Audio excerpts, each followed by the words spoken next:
فرانسیسی صحافی نے انکشاف کیا ہے کہ اطالوی دارالحکومت ویٹیکن کے ہزاروں پادری دعائیہ تقریبات کے بعد مذہبی لبادے اتار کر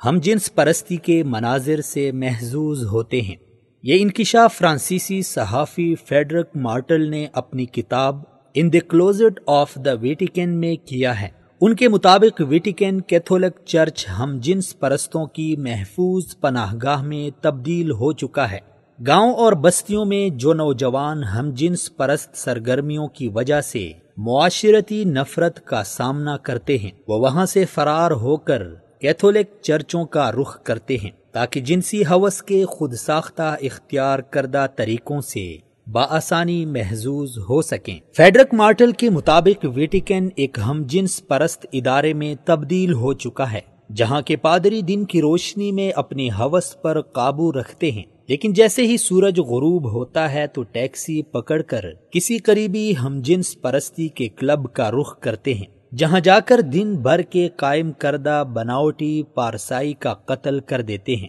مارٹل کے مطابق ویٹیکن کے 80% پادری ہم جنس پرستی میں ملوث ہیں، اگرچہ یہ پادری اپنی اعلانیہ آوازوں میں ہم جنس پرستی کی مذمت کرتے ہیں، تاہم تنہائی میں وہ انہی افعال کا ارتکاب کرتے ہیں جن کی اعلانیہ مخالفت کرتے رہتے ہیں۔ فریڈرک مارٹل خود بھی ہم جنس پرست ہیں، ان کو ہم جنس پرستی پر کوئی اعتراض نہیں۔ اپنی کتاب میں وہ ہم جنس پرستی کے حوالے سے چرچ کی دوہری اخلاقیات کو بے نقاب کرنا چاہتے ہیں کہ چرچ میں یہ برائیاں عام ہیں لیکن انتہائی رازداری سے انجام پاتی ہیں، تاکہ میڈیا میں آ کر سکینڈل کی شکل اختیار نہ کر لیں، جس سے یورپی معاشرے میں چرچ کی رہی سہی عزت کا بھی جنازہ نکل نہ جائے۔ فریڈرک مارٹل کے مطابق انہوں نے اس کتاب کو لکھنے سے پہلے تحقیق کے لیے کئی ملکوں کا سفر کیا، کلیسا کے 20 پادریوں اور ویٹیکن سے قربت رکھنے والے اسکولوں کے سربراہوں سمیت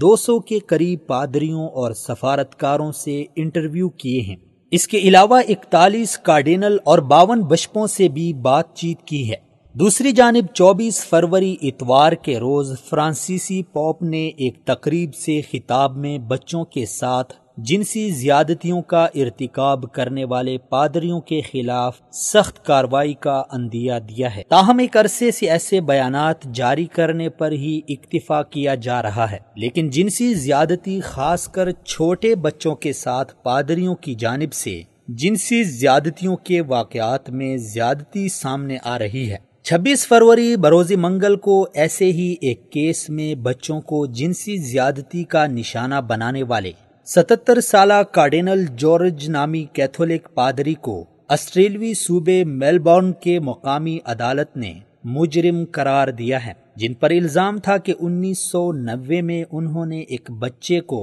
جنسی زیادتی کا نشانہ بنایا تھا، جبکہ اس سے پہلے 3 دیگر ایسے واقعات میں بھی اسے ملوث گردانا گیا۔ ویٹیکن کے قانون میں فطرتی طریقے سے پادریوں کو جنسی خواہشات کی تکمیل سے ممنوعیت کا سامنا ہے، جس کی وجہ سے بظاہر تو وہ پارسائی کا لبادہ اوڑے رہتے ہیں، تاہم نجی زندگی میں اکثر وہ بچوں کو زیادتی کا نشانہ بنانے سمیت ہم جنس پرستی میں ملوث ہوتے ہیں۔